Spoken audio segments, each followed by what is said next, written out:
अस्सलाम वालेकुम, मैं हूं हबीब अकरम और आप देख रहे हैं प्रोग्राम नुक्ता नज़र और मुजीबुर रहमान शामी साहब हमारे साथ मौजूद हैं। आज हम जिन मौज़ूआत पर बात करते हैं, नजर डालते हैं उन पर। जनरल कियानी का निशाना कहां पर?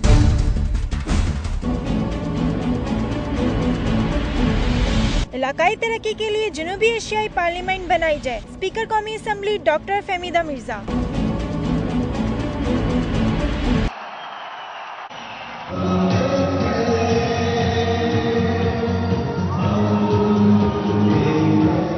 हमने कम से कम आपको 25% जो टिकट दिए जाएंगे, 25% कम से कम आपको दिए जाएंगे। तहरीक इंसाफ की यूथ पॉलिसी, नौजवानों को 25% टिकटें देंगे।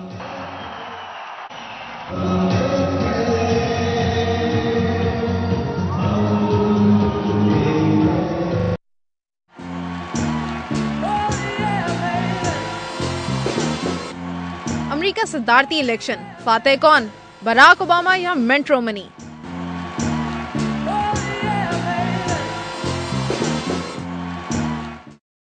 जी, हमारे आज के मौज़ूआत में सरे फहरिस्त है जनरल कियानी का निशाना कौन। शामी साहब, निशाना कौन, ये सवाल इस पे 24 घंटे हो गुजर चुके हैं, अब तक समझ में नहीं आ रहा। मीडिया समझ रहा है हम हैं, अदलिया समझ रही है हम हैं, कुछ समझ नहीं आ रहा निशाना कौन है। मैंने तो कल भी अर्ज किया था कि दोनों मालूम होते हैं। अच्छा, लेकिन अब जो कई फौजी दोस्तों से और रिटायर्ड फौजी दोस्तों से मुलाकात हुई और तबादला ख्याल हुआ, तो इससे मालूम हुआ कि अदलिया के बारे में अजहार ख्याल जो है वो किया गया है। खिताब अदलिया से था, अदलिया से, और मीडिया जो है उसको भी बख्शने की कोई वजह मौजूद नहीं है। अच्छा वैसे तो पंजाबी का मुहावरा है ना कि आँखां तीनों सुनावा नोनू, यानी मैं बेटी को कहती हूँ, बहू को सुनाती हूँ। तो हम बेटी हैं बहू हैं मीडिया वाले? ये आप फैसला आप कर लीजिए। हाँ, मेरा ख्याल हम तो थोड़ी बहुत दरमियान की चीज है। शम साहब, आखिर एक सवाल बार बार आता है कि टाइमिंग, क्या वजह है कि एक तो शिद्दत, बयान में इतनी शिद्दत और हिद्दत, और फिर उसकी टाइमिंग? देखिए, असल में अब तो ये भी बहस हो रही है कि जो चीफ ऑफ आर्मी स्टाफ का बयान था उसके जवाब में चीफ जस्टिस ने बात कही है, या उससे पहले कही है, या उसी वक्त कही है। मुख्तलिफ रिपोर्टें हमारे मुख्तलिफ दोस्तों ने दी हैं। कोई कह रहा है वो तकरीर तो पहले लिखी गई थी, तर्जमा भी हो चुकी थी, इसलिए वो फिलबदी नहीं है। कोई खबर लाया कि नहीं, ये एक्सटेम्पोर की गई है, फिलबदी तकरीर है। और किसी ने कहा कि ये परवेज मुशर्रफ फरी, ये जनरल कियानी साहब, जनरल अशफाक परवेज कियानी साहब, उनकी तकरीर का जवाब है, और किसी ने कही उनकी तकरीर से पहले है। अब क्योंकि मीडिया जो है वो दोनों जगह ही मेरा ख्याल मौजूद नहीं था।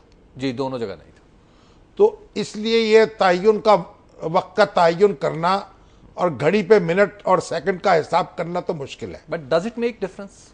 नहीं, मेरा ख्याल है कि इससे कोई फर्क नहीं पड़ता।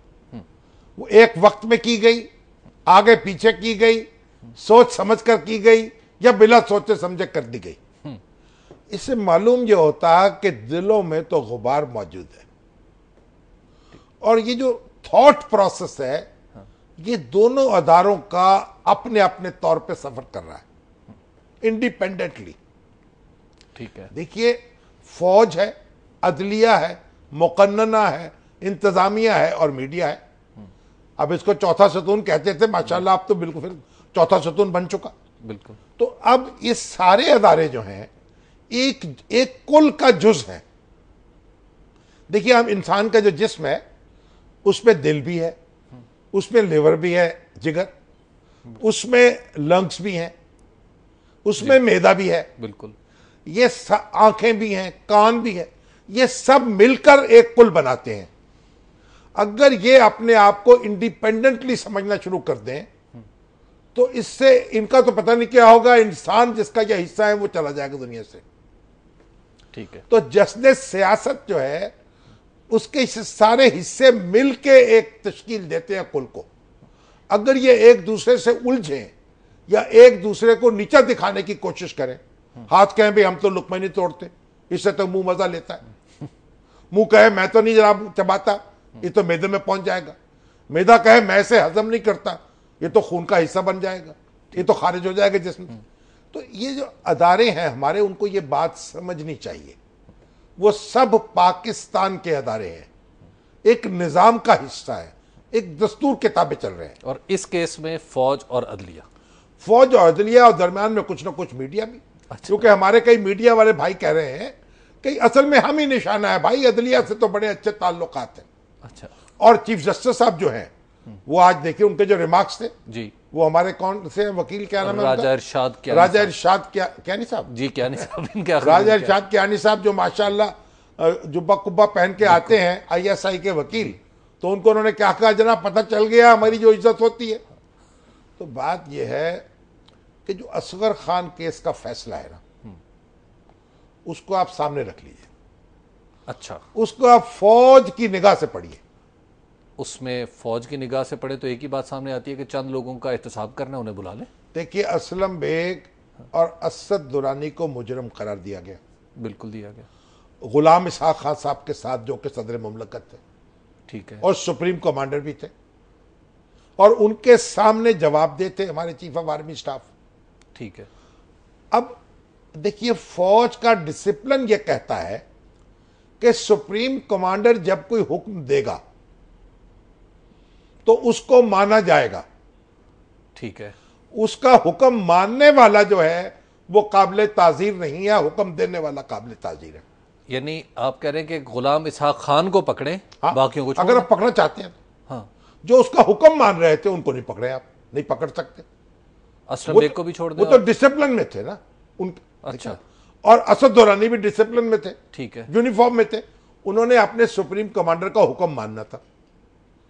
फिर आप देखिए उस फैसले में फौज के अफसरों को इनफरादी तौर पर और इज्तमाही तौर पर जिम्मेदार करार दिया गया है कि उनको मुकदमात का सामना करना पड़ सकता है, इनफरादी तौर पर भी और इज्तमाही तौर पर भी। इज्तमाही तौर से क्या मुराद है? मतलब यह है कि अगर एक ग्रुप हो तो उसको भी, ठीक है, और अगर उन्होंने बात मानी तो उसको भी। देखिए, अगर एक तो फौज की कमान है ना, हाई कमान, जी, वो हुक्म देती है तो कसूर उसका हुआ, और जो मानने वाला है उसका भी हुआ कि उसने गैर कानूनी इताअत ठीक है ना? की। ठीक है, उनके नजदीक, हमारी फौज के नजदीक हुक्म जो है कानूनी और गैर कानूनी नहीं होता, वो हुक्म होता है। कमांडर जब हुक्म देता है, नीचे वाले को उसे मानना है। फौज एक यूनिट है, एक इकाई है, इसके कोई अज्जा नहीं है, इसमें एक दूसरे के मुकाबले में खड़े हुए नहीं है। अच्छा, यानी इसमें सिपाह और जर्नैल एक एक है। ही है। सरजनश होगी तो हुक्म देने वाले की होगी, हुक्म लेने वाले की नहीं होगी। अच्छा, तो ये वजह है जिसकी वजह से आप कह रहे हैं ये एक बड़ा सबब है। अच्छा, इससे फौज, हमारे कई दोस्त ये समझते हैं, कई दानश्वर समझते हैं कि इससे फौज का डिसिप्लिन मुतासर हो सकता है। How come?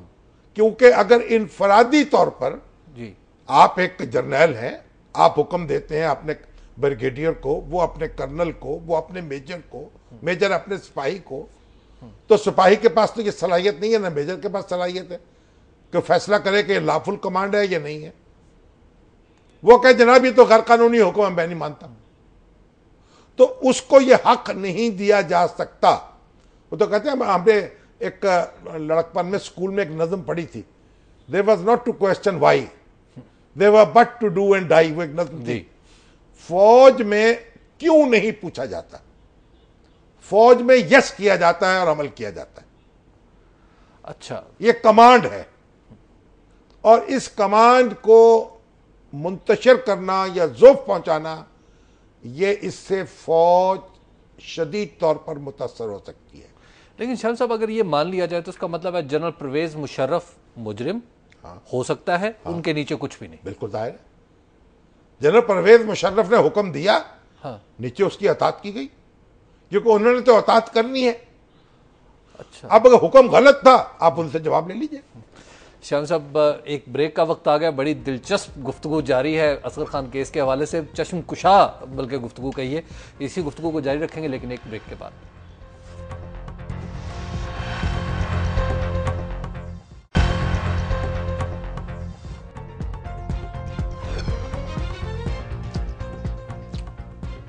नुक्ता नज़र में एक बार फिर खुशामदीद। शामी साहब से गुफ्तगू हो रही है असगर खान केस के हवाले से और रिसेंटली जनरल कियानी साहब के बयानात के हवाले से।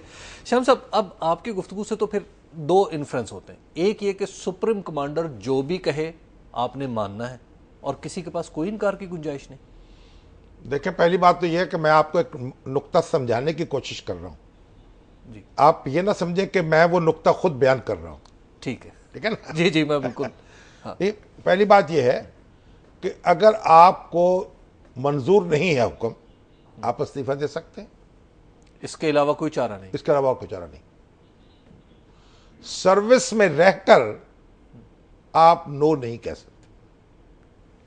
ठीक है, अगर आपके सीनियर ने गैर कानूनी हुक्म दे दिया, तो ये कैसे जज कर सकते हैं आप कि कौन सा हुक्म कानूनी है, कौन सा गैर कानूनी है? आप किसी को कहते हैं कि ये एक मुल्क दुश्मन अनासर हैं, इनको आप पकड़ के लाएं, ठीक है, इनको आप डिस्पर्स करें, इनके खिलाफ आप लड़ें। भाई ये तालिबान हैं, ये आपके बलूचिस्तान के शोरज पसंद हैं, इन्होंने स्टेट को चैलेंज किया हुआ है, आप इनसे लड़ें। आप कहें कि नहीं जनाब, इनकी तो दाढ़ी है 4 फुट की, मैं तो नहीं लड़ता। तो फिर आप कहें कि जनाब नहीं नहीं, ये तो कोई शोरज पसंद मुझे नजर नहीं आते, आप जरा सबूत पेश करें। ऐसा नहीं हो सकता। बिल्कुल। आपको सरे तस्लीम खम करना है, और अगर नहीं करना तो इस्तीफा दे देना। देखिए, जिस वक्त मशरकी पाकिस्तान में फौजी कार्रवाई का डोल डाला जा रहा था, साहबजादा याकूब खान ने उससे इनकार किया, इस्तीफा दे दिया। ये एक जेंटलमैन बिहेवियर, ठीक है ना? ठीक यानी एग्री नहीं करता। अगर आपको हुक्म दिया है चीफ ऑफ आर्मी स्टाफ ने, आप नहीं मानना चाहते, आप इस्तीफा पेश कर दें। डिसएग्रीमेंट का मतलब है आउट। Yes of course. अच्छा, अब आप सुनिए, इसी तरीके से अब जहां जाएंगे यही सूरत हाल आपको दरपेश होगी कि आपका जो नीचे वाला तबका है वो ये नहीं कह सकता, सुप्रीम कोर्ट का जो हुक्म है उसके बाद सिविल जज, सेशन जज ये तो नहीं कह सकते कानून की ताबीर ये है। ठीक है, तो वो कहते हैं कि ये हक नहीं है। जब ऊपर से हुक्म आया तो मानना है। असगर खान को देखिए आप, उन्होंने एयर मार्शल असगर खान ने अपना एक वाकया बयान किया है ना, जब उनको पार्टीशन से पहले, पाकिस्तान बनने से पहले हुरों की जो बगावत हुई थी उसको फरोग करने के लिए भेजा गया कि आप इनके इस काफिले पर, हुरों के जत्थे पर आप हमला करें, बम्बार्डमेंट करें। उन्होंने जब देखा वो नीचे गए बम बरसाने के लिए, तो औरतों और बच्चों की कसीर तादाद नजर आई। वो उन्होंने कहा ये तो मैं नहीं बम बरसा सकते, वो वापस आ गए। अब खतरा हुआ कोर्ट मार्शल का, आपने पेश किया गया उनको हाई कमान के सामने, उन्होंने अपना मौक़िफ़ बयान किया। अब हुक्म अदूली पर उनको सजा मिल सकती थी, लेकिन हाई कमान ने यह फैसला किया कि नहीं, आपने दुरुस्त किया, और उनको कुछ नहीं कहा। ठीक है, वो कहते हैं हाई कमान ये फैसला करेगी ना। अगर आपको एक शख्स, आपको अपने कर्नल पर एतराज है, ब्रिगेडियर पर एतराज है, तो जो आप फरियाद लेके जाएंगे उससे आला तर अफसर के पास जाएंगे ना। बिल्कुल ठीक है। आप प्रेस कॉन्फ्रेंस तो नहीं करेंगे, आप सुप्रीम कोर्ट में पिटीशन दायर तो नहीं करेंगे 184 की। तो एक पूरी चेन ऑफ कमांड है ना। हमारे चीफ जस्टिस साहब अपनी अदलिया के बारे में कहते हैं ना, चेन ऑफ कमांड है जी। तो वहां तो होनी चाहिए, नहीं होनी चाहिए बात की बात है। तो ये जो फौज में जो चेन ऑफ कमांड है ये अफेक्ट हो जाएगी। अगर अब देखिए, अब ये तो है मामला डिसिप्लिन का, ठीक है, और जो हमारी ये है मीडिया है हमारा जी। अब मसले सुर्खी लगी एक अखबार में, जब ये साबक जर्नैल जो थे, नैब ने इनको बुलाया रॉयल पाम केस में, दी जनरल्स इन द डॉक, ठीक है, जनरल कटहरे में आया। वो जर्नैल थे क्या? वो साबक जर्नैल थे? साबिक जनरल थे, रिटायर्ड थे, ठीक है ना जी। अब ये देखिए, और उसके बाद ये कि मुलजम जो है वो मुजरम नहीं होता, ठीक तो है। ये भी तकलीफ है। देखिए ना, अफवाज पाकिस्तान के अंदर ये एक एहसास मौजूद है, और हमारे कई जो बुजुर्ग साथी हैं रिटायर्ड हो उनको भी है कि फौज को टारगेट किया जा रहा है। ये सलूक तो सुबह शाम सियासतदानों से होता हाँ, वो तो होता रहे। वो कहते हैं सियासतदान तो इसलिए कि वो प्रेस कॉन्फ्रेंस करते हैं, अपना नुक्ता नजर बयान करते हैं, उनका तो पेशा ये है। हमारे यहाँ तो प्रेस कॉन्फ्रेंस नहीं होती, तो हमें हमारे यहाँ अपना डिसिप्लिन है, ये उनका नुक्ता नजर है। ठीक है। और आप देखिए, वो इंडिया, हमारे कर्नल जिलानी साहब है, उन्होंने कहा जी ये जो इंडिया है, इंडिया में आप देखिए वहां पता क्या हो रहा है जी वहां सिपाही जो हैं अफसरों से लड़ रहे हैं जी, उनके खिलाफ हंगामे कर रहे हैं। ठीक है। ये सितंबर के महीने में एक सिपाही जो है वो दिल्ली पे चढ़ गया ऊपर एक टावर पे टेलीफोन के, उसने कहा 8 महीने से तनख्वाह नहीं मिली, घर जाने की छुट्टी नहीं मिल रही, और मुझे डिफेंस मिनिस्टर को बुलाओ। मैं तब उसने कहा डिफेंस मिनिस्टर ना आया, vice chief of army staff आया, दूसरे अफसर आए, वो नहीं उतरा। 5 दिन रहा, आखिर बेहोश होकर नीचे गिरा और अस्पताल में अब जेर इलाज हुआ। शाम साहब, अगर डिसिप्लिन इतनी, उसको हम कहेंगे उसको इतनी सैंक्टिटी दे देते हैं, अगर वो इतनी मुकद्दस चीज है, तो फिर इस फैसले पे अमल दरामद की कोई सूरत तो नहीं? देखिए, डिसिप्लिन फौज के नुक्ता नजर से तो बहुत अहम चीज है, ठीक है, और उसके तकाजे क्या है उन पर बहस होनी चाहिए, हो सकती है। बात एक बात बड़ी वाज़ेह है ना कि हर शख्स जो है हर दर्जे में, अब मैं अपने पीएन को एक बात कहता हूं कि आप एक काम करें, ठीक है, वो पीएन साबित नहीं कर सकता ये बात, उसका दिमाग नहीं है ये कि वो कहे कि ये बात मुझे माननी चाहिए नहीं माननी चाहिए। ठीक है। तो ये एक बड़े गौर खौज का मुतकाजी है ये बात। अगर इसकी रिव्यू पिटीशन दायर हो, उसमें ये सवालात उठे, तो उस पर बड़ी संजीदगी से गौर करना चाहिए। फैसले पे अमल दरामद की कोई सूरत नहीं है फिर? नहीं, अमल दरामद तो फैसले देखिए, जो सियासतदान है जी, उनके बारे में तो एफआईए को कह दिया गया है। तो आप देखिए, ना नौमन तेल होगा ना राधा नाचेगी, ना फौजी पकड़े जाएंगे ना सियासतदानों और से फौजियों को तो पूछपरछी देखिए, होगी। और फौजी हमारे जैसे सईदुज्जमा सदीकी जी, उन्होंने कहा भाई ये तो एक फैसला जो है इसके अंदर सुकम है। ये क्या सुकम है? उन्होंने कहा दोनों आदमियों को मुजरम डिक्लेयर कर दिया गया है, ठीक है, तो फिर कार्रवाई आगे क्या होनी है, तहकीकात क्या होगी, तफ्तीश क्या होगा? लॉजिकल। तो नजर बज़ाहिर कहना चाहिए था प्रेमा फिचाई। हाँ, तो अगर सुप्रीम कोर्ट किसी को मुजरम करार दे देती है, फिर सफाई कौन लेगा?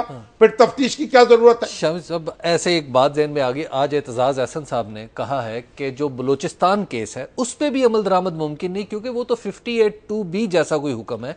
देखिए, ये भी एक बड़ी पेचीदा सूरत हाल है जी, क्योंकि गवर्नर राज लगाना है गवर्नर की सिफारिश पर सदर पाकिस्तान ने जी, या असेंबली ने, और वो अगर तैयार नहीं है तो फिर गवर्नर राज नहीं लग सकता। यानी गोया दोनों फैसलों पर अमल वहां नहीं भी होगा। एक मखमसा है ना जी तो अब ये मखमसे दूर करने होंगे। जी, शामिल साहब, हमें एक यहाँ पे ब्रेक लेनी होगी, उसके बाद हम इन मखमसों पर भी बात करेंगे और कुछ दीगर मौजूआत पर भी। आप देखते रहिए नुक्ता नज़र।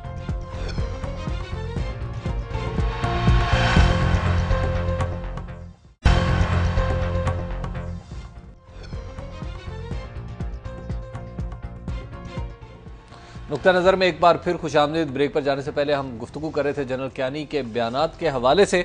अब सवालात उसमें कुछ मजीद भी पैदा होते हैं कि इंटरिम गवर्नमेंट आएगी, वो भी इससे जुड़ी हुई है, बाज़ लोग कह रहे हैं कि जुड़ी है, कब आएगी, कितनी देर को रहेगी। इसके अलावा हमारे सारे के सारे सियासतदान क्यों खामोश हैं, इस पर भी गुफ्तगू करेंगे, लेकिन आज हमारे पास वक्त कम है, तो लिहाजा शामिल साहब इस गुफ्तगू को कल के लिए उठा रखते हैं। यानी ये दूसरी किस्त कल जी, दूसरी किस्त जो है वो कल होगी। वैसे ये किस्तवार कहानी है, ये खत्म नहीं हो सकती बिल्कुल, ये आसानी के साथ। हाँ, कभी कुछ हम भी नहीं खत्म करते, कुछ वो भी नहीं खत्म हाँ, करते। ये बरसों से जारी है। शाम साहब, आज एक बड़ी दिलचस्प तजवीज़ सामने आई हमारी स्पीकर की तरफ से।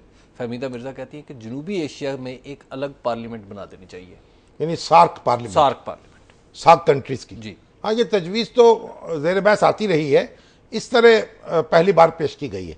ये इस्लामाबाद में स्पीकर्स कॉन्फ्रेंस हो रही थी ना। जी बिल्कुल। देखिए, असल में बात यह है कि जो यूरोपीय यूनियन है उससे ये सारी हौसला अफजाई हुई है, क्योंकि यूरोप के जो मुख्तलिफ ममालिक हैं, इंग्लैंड को देख लें, फ्रांस को देख लें, जर्मनी को देख लें, इनका माजी जो है उस पर झांके ये लड़ते रहे हैं बरसों, अपने बड़ा एक दूसरे को इन्होंने जिच किया है, खून के दरिया बहाए हैं। तो वहाँ फिर आहिस्ता आहिस्ता ताल्लुकात दुरुस्त हुए, फिर एक दूसरे के करीब आए। अब आमदोरफ्त की सहूलतें हैं, आना जाना है, खारजा पॉलिसी पर गौर हो रहा है, और यूरोपीय पार्लियामेंट बन चुकी है जो तमाम पार्लियामेंट्स के ऊपर बैठकर एक अपना किरदार अदा करती। तो पाकिस्तान है, भारत है, बांग्लादेश है, श्रीलंका, अफगानिस्तान, ये सारे सार्क के ममालिक हैं। तो जब इस पे भूटान है, नेपाल है। जब इस पे एतराज होगा तो कहेंगे जी अखंड भारत और कॉन्फेडरेशन। ये जो देखिए बात यह है जी कि हमें इस खित्ते में ताउन को फरोग देना है, और जो मसाइल मौजूद है यूरोपीय यूनियन भी जब बनी है तो मसाइल खत्म हो चुके थे। जी, मसाइल खत्म करने हैं और उसके साथ फिर ये कदम जो है भी लेने हैं, ताकि ये जो यूरोपीय यूनियन है उसकी तर्ज पर हमने यहाँ पार्लियामेंट बनानी है, तो उसमें सिर्फ लड़ाई झगड़ा तो नहीं करना ना, बिल्कुल। उसको तो ताउन भी करना एक दूसरे के साथ। और सार्क बुनियादी तौर पर मुआशी ताउन की तंजीम है। ये तय किया गया था कि इसमें दो तरफा तनाज़ात ज़ेर बहस नहीं आएंगे। ठीक है। तो वो पार्लियामेंट का मैंडेट महदूद होगा, लेकिन अगर ये बन जाए तो कोई मजायका नहीं है। ठीक। शाम साहब, इमरान खान की यूथ पॉलिसी पे जरा बात कर लें। बड़ी इंटरनेट पे भी बड़े शोर मचा हुआ है, लोग भी, नौजवान भी, कई लोग बड़े जोशीले नौजवान है, फ़ोन करते हैं जी। 25% टिकटों का उन्होंने ऐलान किया कि नौजवानों को दी जाएंगी। देखिए जी, इमरान खान साहब ने जो एक यूथ कन्वेंशन किया है उनकी पार्टी ने, यहाँ मेरा ख्याल एक्सपो सेंटर में लाहौर, और उसमें हज़ारों नौजवान शरीक थे, इसमें कोई शुबा नहीं। बड़े पुरजोश जी और हंगामा खेज या हंगामा परवर मनाजिर थे। देखिए, और जावेद हाशमी साहब जो थे वो तो इस कदर जज्बात में आए, उन्होंने कहा 80% नौजवानों को देने को तैयार है हम। उसमें मेरा ख्याल उन्होंने खुद इलेक्शन नहीं लड़ना। तो मैंने कहा अब एक तो बात ये तय होनी चाहिए कि नौजवान कौन होता है, ये तारीफ हो जाए। ठीक है। तो मैंने एक पूछा था ये सब वालों से, उन्होंने कहा जी 25 से 35 साल तक की उम्र के लोग नौजवान हैं। अच्छा, बाज कह रहे हैं 13 से 31, तो मैंने 18 से 31, 18 से 31 हो गए ना जी। 18 से 31 इसलिए हो गए कि वोट का हक है उनको। बिल्कुल। 25 से इसलिए हुए कि आप इलेक्शन लड़ सकते हैं 25 साल की उम्र। तो अब अगर इसको 40 साल तक कर दिया जाए तो ज्यादा बेहतर होगा। मैं भी आ जाता हूँ। हो सकता है आपको भी टिकट मिल जाए, एक इम्कान बढ़ जाता अपना भी। तो अब ये एक तो उन्होंने एक बड़ा बोल्ड स्टेप है जी। और उन्होंने अपना कन्वेंशन किया है और अपनी जिंदगी का सबूत दिया है। और इमरान खान ने बड़ी तकरीर भी की और उन्होंने कहा कि जनाब ये कोई बुज़दिल, कोई यानी बददियानत और कोई ऐसा शख्स जो है बद है जी जी, वो करप्ट लोग और इस तरह के, जी, वो लीडर वो नहीं हो सकता। बिल्कुल। उसको तो दीमक लगी हुई व्यक्ति ना, तो जिसको दीमक लग जाए वो खड़ा कहाँ रहेगा। तो बात यह है कि अब ये देखा जाएगा कि इस पे अमल कैसे होता है जी। भाई, ये एक अच्छी खुश आइंद बात है और पहली दफा किसी जमात ने यूथ पॉलिसी का ऐलान किया है। इनके जो एतराज करने वाले हैं वो बड़ी दिलचस्प बात करते हैं। क्या वो कहते हैं जी कि मुख्तलिफ जो लीडर्स हैं इन्हीं के बच्चों को टिकट अगर दे दिए जाए तो क्या यूथ पॉलिसी का आप मीनिंग्स पूरे हो जाएंगे? नहीं, वो तो कहते हैं कि हमारे तो आम लोग टिकट देंगे, नीचे के वर्कर्स जो। अब ये चैलेंज है मुस्लिम लीग नून के लिए। वहां भी जनाब शहबाज शरीफ साहब जवान बने हुए और फिर मरियम नवाज शरीफ भी मौजूद है। तो आप देखें क्या कहते हैं वो अब किसकी तरफ जनाब ज्यादा रुख होता है। तो ये जवानों को इन्वॉल्व करना एक पॉलिटिक्स में ये एक अच्छा शगुन है। और इसमें पीएमएलएन और यही दोनों ज्यादा एक्टिव, पीटीआई एक्टिव नजर आ रहे हैं। बाकी जाहिर है कि तुर्की बतुर्की चल रहे हैं अभी। अब नैला कौन है और दैला कौन है ये देखेंगे। शाम साहब, इससे पहले भी कभी किसी जमात ने बाकायदा तौर पे ऐसा किया कि नौजवानों को लेके वो जिसे कहते हैं फोर फ्रंट पे आए? नहीं, देखिए पहली दफा किसी सियासी जमात ने नौजवानों के साथ अपने आप को वाबस्ता किया। वैसे तो तहरीक पाकिस्तान में भी नौजवानों ने बड़ा किरदार अदा किया था। अच्छा। और कायदे आजम का एक खुसूसी ताल्लुक था नौजवानों से, वो अपॉइंटमेंट के बगैर भी नौजवानों से मिल लेते थे। मोहतरमा फातिमा जना का भी ये हाल था, अगर उनको तालिब इल्म मिलने के लिए जाते थे, नौजवान जाते थे तो उनसे वो अपॉइंटमेंट के बगैर मिल लेती थी। अच्छा। तो नौजवानों के साथ और कायदे आजम ने नौजवानों में एक जज्बा पैदा किया। इसका मतलब यह है कि नौजवानों को नौजवान लीडरशिप जो है उतनी जरूरी नहीं होती जितना लीडरशिप पर एतमाद, उसकी दयानत पर, उसकी सदाकत पर, उसकी अहलियत पर जब एतमाद होता है तो फिर नौजवान एक पूरे जोश से आगे बढ़ते हैं। यानी गोया हम एक तवील अरसे के बाद नौजवानों को देख रहे हैं कि उन्हें पॉलिटिकल स्टेक होल्डर। अच्छी बात है। इसका नतीजा ये निकला है कि मुस्लिम लीग नून के नौजवान भी वो भी बड़े मुतारिक है। चल, जब एक ब्रेक का वक्त होगा और ब्रेक के बाद हम आपके सवालात भी लेंगे। 042362968114 पर आप हमें कॉल भी कर सकते हैं। इसके अलावा फेसबुक पे आज बहुत सारे क्वेश्चंस हैं और उन्होंने आपसे इख्तलाफ भी किया है, किसी ने इत्तफाक किया है, तारीफ की है, तनकीद की है, सब कुछ है, वो भी हम जिक्र करेंगे। आप देखते रहिए।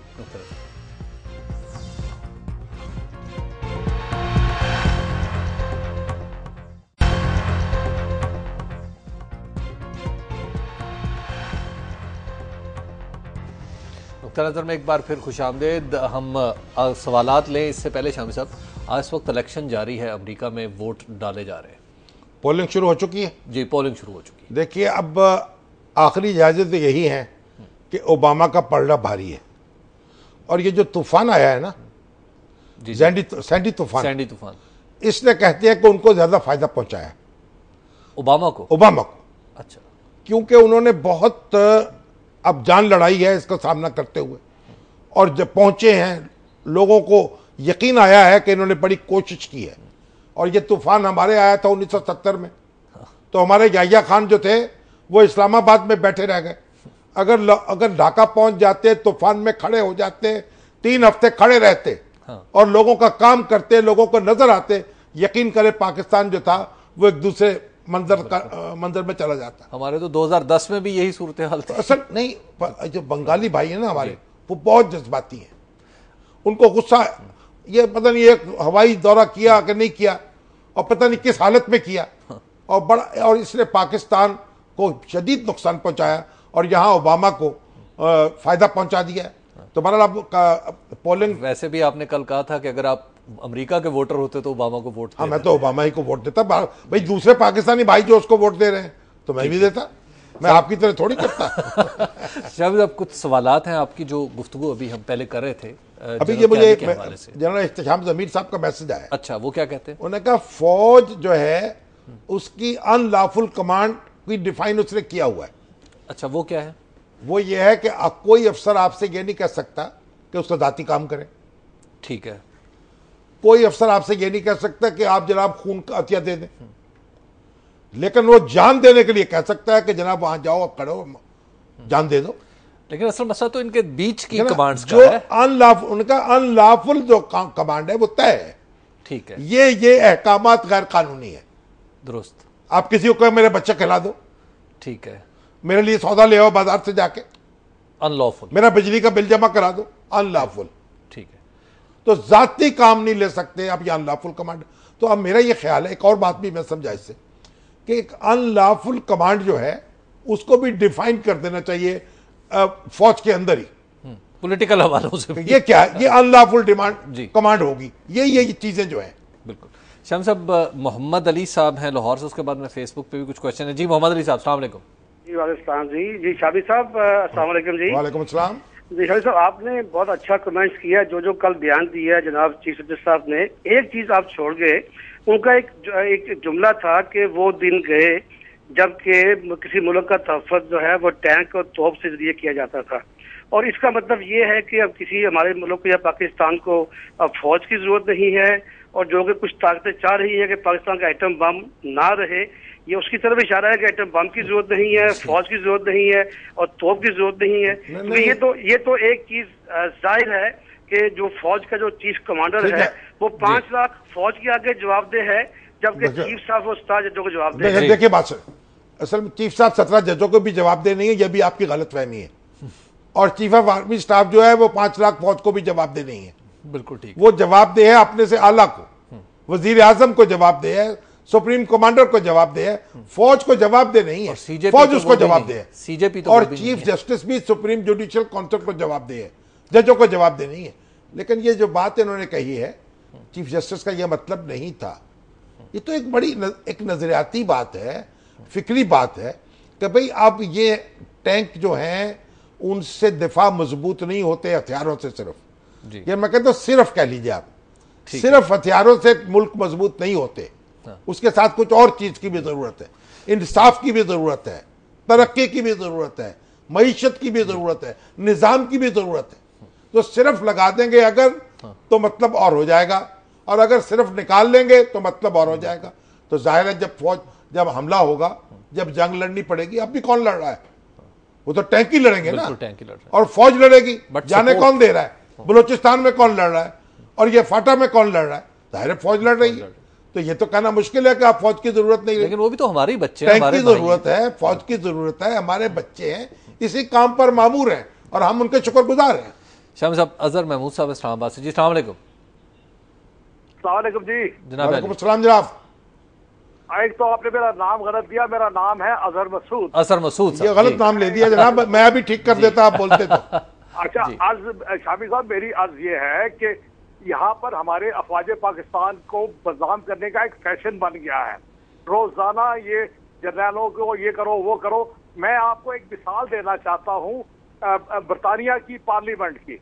इराक की जंग के दौरान बरतानिया की पार्लियामेंट में एक हटन कमीशन बना था जिसने ये प्रूव करना था कि MI5 ने सही रिपोर्टिंग की है या गलत की है।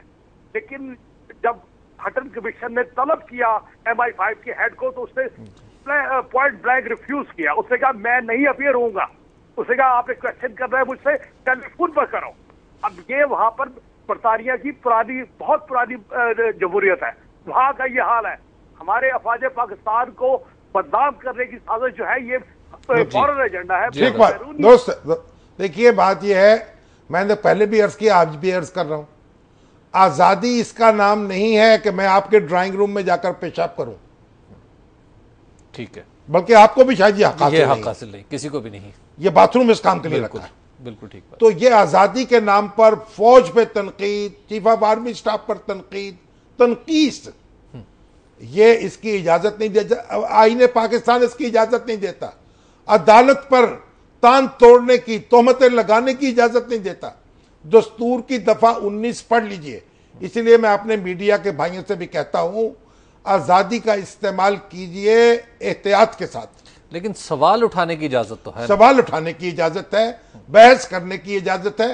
सुप्रीम कोर्ट के अहकामात जो है उनमें फेयर कमेंट्स की इजाजत है, फैसलों पर फेयर कमेंट्स की, अदाब के अंदर रहते हुए, अखलाक के अंदर रहते हुए। और फौज के किरदार पर भी गुफ्तगू हो सकती है। नहीं, फौज का किरदार कोई नहीं होता।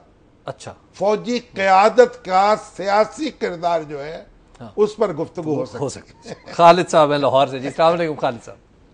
जी वालेकुम अस्सलाम। मैं थोड़ा सा 30 सेकंड लूंगा आपके। मैं ये पूछना चाह रहा हूँ, शामी साहब ने भी कहा कि हमें शुक्रगुजार होना चाहिए फौज का। क्या कोई जिम्मेदारी अपनी पूरी करे तो ये कौम पे एहसान है, एक बात। दूसरी बात ये कि हम फौज पे तनकीद नहीं कर सकते।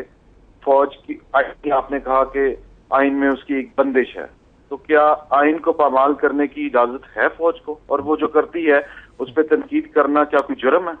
बिल्कुल आपकी बात दुरुस्त है।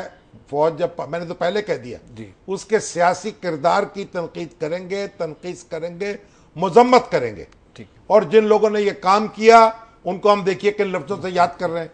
बाकी जो अपने फराइज अदा कर रहे हैं, अगर कोई शख्स अपना फर्ज ठीक तरीके से अदा करता है, जिस तरह हम कहते हैं ना, हमारी अदलिया जो है अब अपना एहसास दिला रही है वजूद का, हम उसके शुक्रगुजार हैं। मीडिया जहां अपने लोगों के जज्बात को हवा देता है और हकायक को सामने लाता है, हम उसके शुक्रगुजार हैं।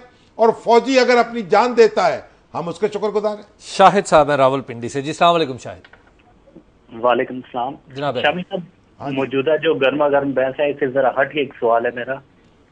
सवाल तो क्या, एक बस मालूमात आपको देनी थी। एक वाकंड से और टेक्सला से तकरीबन 2 लाख सरकारी मुलाजमीन डेली पिंडी और सदर जाते हैं नौकरी के सिलसिले में। कहाँ से? लेकिन वाकंड और टेक्सला से। अच्छा जी, वाह टेक्सला। लेकिन यहाँ पे जो वैगनों के किराए हैं ये कम नहीं हुए, ये बिल्कुल वैसे ही हैं। ठीक है जनाब, आपकी आवाज पहुंच गई, हम उसमें अपनी आवाज मिला रहे हैं। भाई इनकी भी सुने, टैंकों की बात कर रही है, कोई वैगनों की बात भी सुने, इनके भी किराए कम कर दें। शामी साहब, हमारे प्रोग्राम का वक्त खत्म हो गया है जी। और बहुत सारे कॉलर्स भी लाइन में मौजूद है, फेसबुक पे भी। वसल की शब और इतनी मुख्तसर दिन गिने जाते थे इस दिन के लिए। और बार बार जो मुझे लोग फेसबुक पे वो कह रहे हैं जी कि जो बात शुरू की थी जहां से हमने, उसको आगे मजीद बढ़ाया जाए, ताकि वो असगर खान केस के हवाले से और बलूचिस्तान केस के हवाले से लोगों ने बहुत सारी बात, बाकी कल उन पे हम कल बात करेंगे। तब तक के लिए हमें इजाजत दीजिए। खुदा।